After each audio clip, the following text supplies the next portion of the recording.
Here are the top waiver wire claims following week 3 of fantasy football, including whether or not you should consider spending waiver wire priority or blind bidding dollars on each player, right here in episode 38 of Inside the 20 by Basement Brewed Fantasy Football.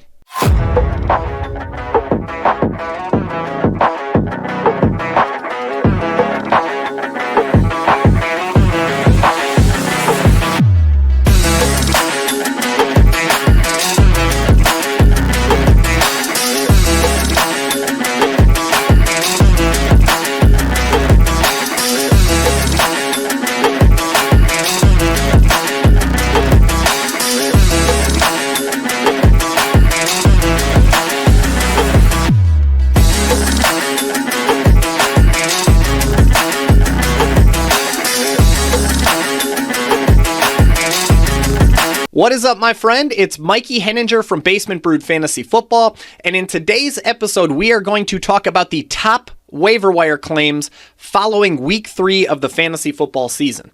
Now, keep in mind, I am recording this episode ahead of tonight's 2 Monday Night Football games. So this is before the Jaguars and Bills have kicked off. This is before the Bengals and the Commanders have kicked off. So just keep in mind that what you're about to hear does not include any possible developments that might occur in tonight's football games. Now, every single week, I put together a waiver wire cheat sheet, and it's completely free. You can find it using the link that we left for you in the show notes. But on the waiver wire cheat sheet is a list of 20, 25, sometimes even 30 names and defenses that you can consider adding to your fantasy football roster ahead of the upcoming games of the upcoming weekend. Now, what makes my cheat sheet a little bit different than anything else that's out there is that it includes recommendations for whether or not a player is even worth you spending a waiver wire priority or blind bidding dollars. And the reason I do that is because one of the biggest mistakes I see fantasy football players make in a typical redraft league is burning their waiver wire priority on a guy who won't even make it into their starting lineup. In other words, they're moving to the back of the waiver wire line for almost no reason, adding a guy that they probably could have added off of the waiver wire once waivers clear and they can add him for free without burning their spot in line. And one of the best ways that you can play chess while your opponents are playing checkers is by having a list of names or a list of guys that you can add to your fantasy football roster after waivers clear. So while your opponents are willingly moving to the back of the line in order to add a guy that won't even move the needle for their roster, you can improve your team by adding guys for free after the waiver wire runs, all while preserving your spot in line so that you can strike when a major injury occurs and you're able to land the gold mine, the gold prize that's available in the waiver wire in the coming weeks as you continue to move further and further up that line. In other words, I am only using waiver wire priority on guys that will move the needle for my team, or as a general rule of thumb, guys that I can see actually making it into my starting lineup. And if I see them as more of depth pieces or bench stashes, then I would much rather just wait until waivers clear and then add them for free, saving my spot in line so I can smash when there's gold on the waiver wire in the coming weeks. So, point is, my waiver wire cheat sheet is not only a list of names for you to consider adding to your fantasy football roster, but also recommendations for whether or not you should consider burning your waiver wire priority on those guys, not to mention notes for why those guys are even on the list to begin with. Again, the waiver wire cheat sheet, it's completely free. You can get it using the link that we left for you in the show notes. Are you a software wizard? A code ninja? A forge master? Or maybe even just a mad scientist? Then come build your career ladder with Infinity Labs, an award-winning technology company, best place to work, and business of the year with best-in-class benefits and compensation. Visit i-labs.tech. That's i-labs.tech today, where you can learn more about Infinity Labs, our expanding national presence, and why the status quo has no hold on us. Now, let's get into this list of players that you should consider adding to your fantasy football roster before week 4 kicks off. Now, the majority of players on this list are rostered in 50% or less of Yahoo leagues, though on the cheat sheet there are some certain scenarios where I do recommend and mention looking to see if somebody happens to be available on your waiver wire. For example, Deontay Johnson is likely somebody who's not available to you in your league, but it is worth noting Deontay Johnson's available in 22% of Yahoo leagues, and in his first game with Andy Dalton at quarterback, he caught 8 of 14 targets for 122 yards and 1 touchdown. Again, he's most likely not available in your fantasy football league, but he is available in 1 out of every 4 Yahoo leagues. He's definitely worth at least checking to see if he's out there, and if he is available, change that immediately. Likewise, Carson Steele remains available in 38% of Yahoo leagues. He had 18 touches in week 3, which included 1 catch on 2 targets for 74 scoreless yards. He should get plenty of volume as 7-point favorites against the Chargers in week 4.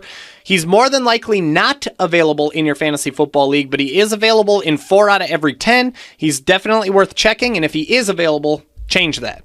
In week 3, the Carolina Panthers benched Bryce Young, started Andy Dalton, and suddenly had an offense that was actually competent and capable of moving the football, transforming Chuba Hubbard into the next LaDainian Tomlinson.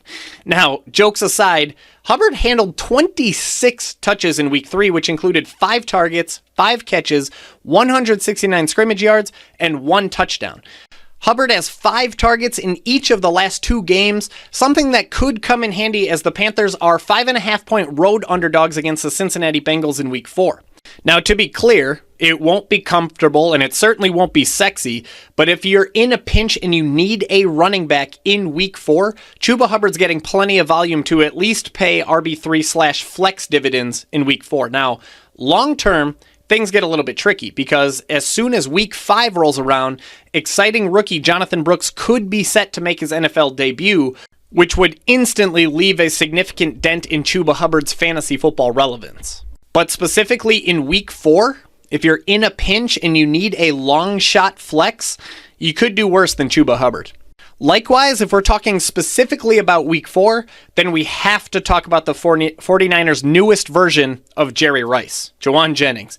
Now, in week 3, Jauan Jennings went absolutely crazy. He caught 11 of 12 targets for 175 yards and 3 touchdowns, easily career highs across the board for Jauan Jennings. And excitingly for week 4, Dr. Deepak Chona suspects that neither Deebo Samuel nor George Kittle will be able to return in week 4, making Jauan Jennings at worst the number 2 wide receiver in the rotation for the 49ers, like he was in week 3.